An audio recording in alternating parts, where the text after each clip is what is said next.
Take it. Oh my god. Got him! What is up, guys? Welcome back to another episode of the Freight Experience. I just got home from the California Delta, and let me tell you, today was a bit of a twist. I'm excited on how today turned out. I'll give you a little bit of a little sneak peek, but caught two good ones. Had a total of 1646 for our best five. That's not bad for being my first time out on this section of the Delta of the year. We went out there looking for pre-spawn fish. That didn't work, and we ended up finding some bed fish, and I hooked in two good ones. Paul got a decent one, and from the rest there is just went into a different mindset. I wasn't really expecting to go, go bed fishing today, but I'm not going to say anything bad about bed fishing because I love it. The conditions were absolutely perfect for bed fishing. You could not ask for better conditions out on the California Delta to bed fish. So guys, make sure you guys check that description down below for my social medias, Instagram, Facebook group chat for you guys out there. It's a way for all of us to get together. You guys can talk to me personally and post pictures and videos and all that fun stuff in the group chat. Make sure you guys check the description also for my sponsors, PLINE, Enigma, and a handful of others. And also, take a look at Young Speeds, guys. That are the outfitters right there. That's what they supply me for my jerseys, and they have a lot of kick-ass apparel out there that keeps us looking good, feeling good, and staying nice and cool out on the Delta and this California heat. So stay tuned, guys. Let's get into the video.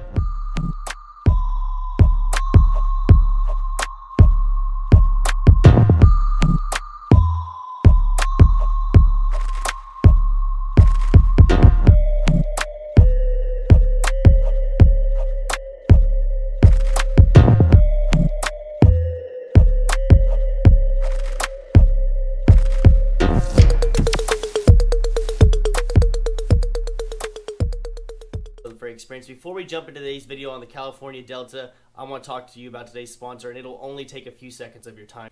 So today's sponsor is Young Speeds. They're a jersey company out of New Jersey, ironically. And they hit me up a little while ago, and they wanted to make me a couple jerseys, and in return, I helped them out. And I was all for it, and I was thinking, maybe it's going to be like a typical jersey like I've got for the last couple years. I get a new one every year. They took it to like a whole nother step. Custom fitted to my size. It fits perfectly. I thought it was just gonna be like a typical performance shirt kind of fabric, but they went above and beyond, and it's really nice outside. It breathes super duper well. It has I believe it's 50 SPS too, so that helps out in the California heat. And above all is their customer service was absolutely off the chain. I mean, every step of the way I had someone texting me, hey, how is this? Do you like this? Do you want this moved? And they did a well-rounded job at keeping me in the loop while they're making my jerseys. Has the sponsors for this year, and above all, they actually were able to put my logo out on the back of it, which was surprisingly really easy. So I'll have a link in the description to their website if you guys want to take a look at their products, get yourself some tournament jerseys made if you fish tournaments and have sponsors, or if you just want to look at some of their hats and look at some of their other products along the shirts to get a performance shirt. So when you're out there in the California heat, out on the California Delta, you can stay cool. And also, guys, do not forget to use the code TFE10 to get 10% off your order. And above all, guys, with great customer service comes a super duper easy website to navigate. Menu, have all of your options. They have the hot sale, sportswear, outdoors, custom apparel, free design, about us, promos, and all that stuff right there, guys. Sportswear, they have all your hockey, baseball, lacrosse, all that fun stuff for all you guys out there who likes to do sports. And then outdoors has fishing, hunting, paintball, archery, and shooting, along with custom apparel right there where you guys can get all of your stuff done. You go to fishing, you want to go long sleeve, it gives you all of these options right here to get some custom-made jerseys. I believe 3 pages of kick-ass designs right here, guys.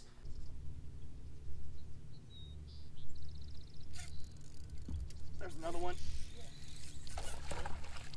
Almost next cast.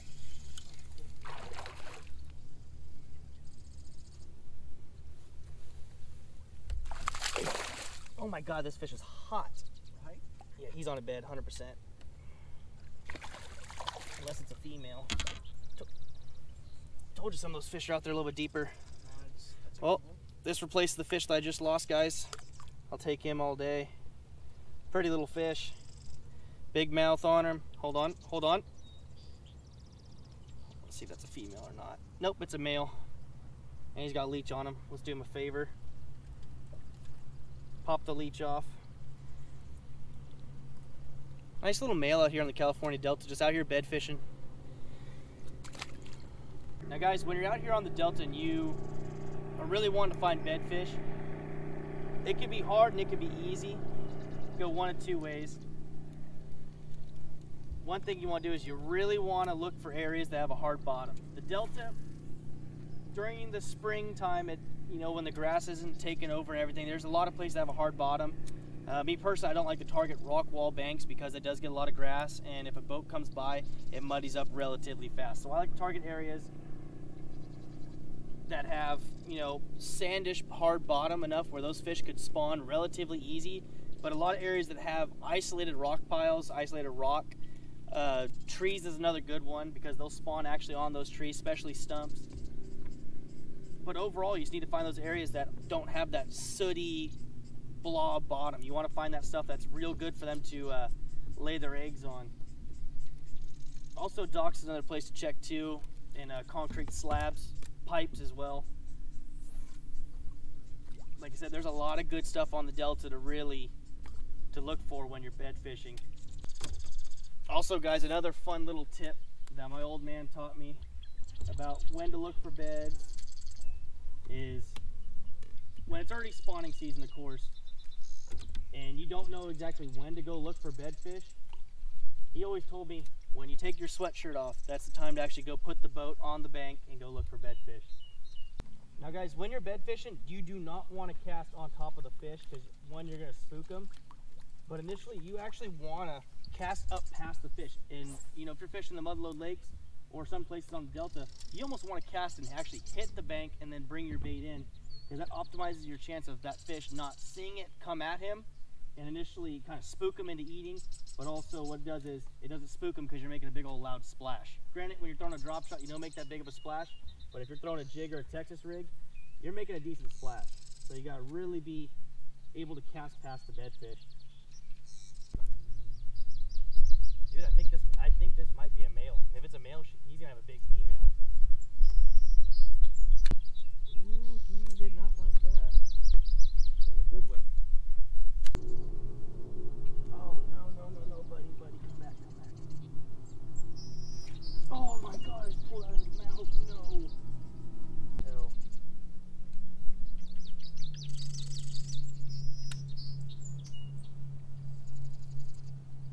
Oh my God, he came over and just ate the dirt, Paul. He came over here and gave a face to the dirt. He's getting irritated. Oh, maybe not. It's still kind of... Oh, he's still aggressive. Got him. Got him, bro? Yeah.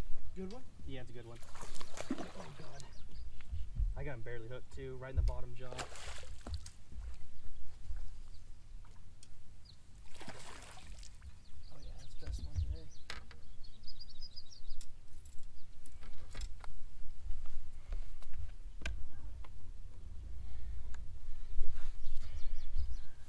Right there, guys. That's the biggest of the day. And ready for this? Squeeze the belly, and it's peeing. That's a male. Guys, this is about probably a 4-pound male. That means a female is gonna be a monster. Big females, guys, they spawn with multiple males, or they spawn with one big male. He is gonna have a monster. I bet you the female to this bed's gonna be over 8 pounds. He had it. That's a big male. Paul, if we could get this fish, this would be big. This will be big for the limit. This fish nipped at it once, and that's the only interest it showed. Now it turned its head and it's able to see us, or see me at least. But it's a male to a bed, and it's about a 3-ish pound male, 4-ish pound male. We'll take it. Oh my God, got him! That's bigger than 3, Paul. That's bigger than 3.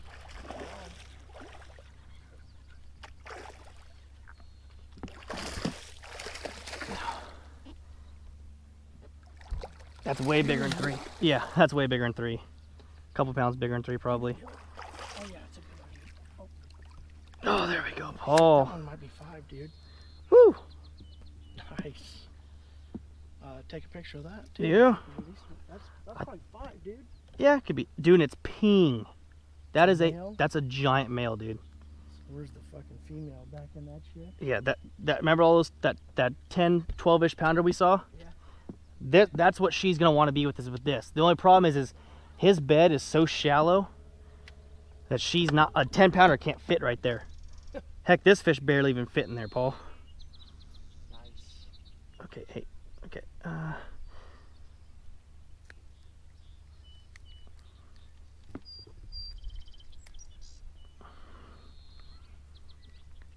Might be 5, dude. Nah, 4 at least. it could be, yeah. I guarantee it is. Dude, that took, what, 3 Oh, casts? here we go. Yeah. Weigh that motherfucker. Took 3 fucking casts.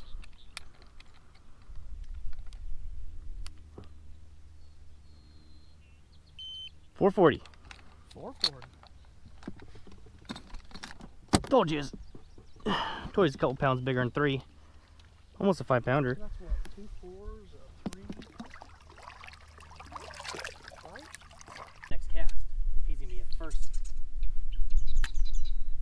Oh, he kind of went after it, surprisingly.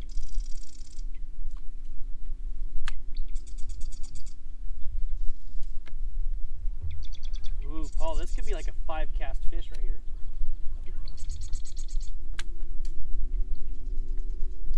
Oh my god, he ate the weight. Oh my god, that could have been a 2-cast fish. Oh my god, he went, dude, he's eating the weight. The bait wasn't even on the bottom before it came up. Look, got it. Bait wasn't even on the bottom. I think that was 3 casts.